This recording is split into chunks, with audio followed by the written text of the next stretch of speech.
Good afternoon, ladies and gentlemen, and welcome to the University of Reading. Slightly ominous start actually, because we're already running 10 minutes late, but we'll try and catch up some of that time perhaps as we go through the programme. Tiny bit of housekeeping first. So in the case, I've never had to do this before, but in the case of a fire, the fire exit is at the front of the lecture theatre to your right. It's much hotter out there, by the way, than it is currently in here, but there we go. And obviously you've all got the schedule, so you'll know there'll be a coffee break midway through the set of talks, and then an opportunity to do a bit more sort of networking and have another drink before you go at the end of the event.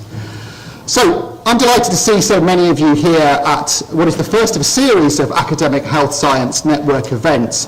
The AHSN, as you know, is all about fostering partnerships between the NHS, academia, industry, charities and local authorities to improve patient and population health outcomes. The challenge, of course, is to effectively deliver more for less, the healthcare paradox as it's known. And this is no easy task given the complexities of modern healthcare, an ageing population and the sheer size of the Thames Valley.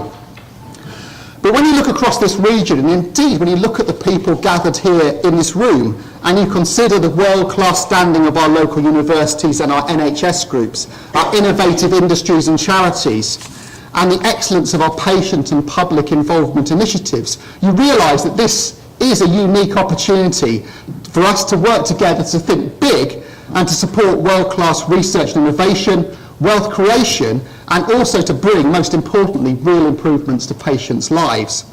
Now, at the University of Reading, we have a very long-standing relationship with our local NHS Trust, of which we're very proud.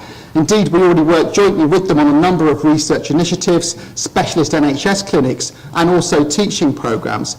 And just as a quick example, we have, for example, our widely renowned Charlie Waller Institute, which represents a partnership between ourselves, the Charlie Waller Memorial Trust, and also the Berkshire Healthcare NHS Foundation Trust. And this has just celebrated its 5th birthday. In that time, they've trained over 300 highly skilled mental health clinicians, and they've also provided over 5,000 training days to support improvements in mental health care across the UK.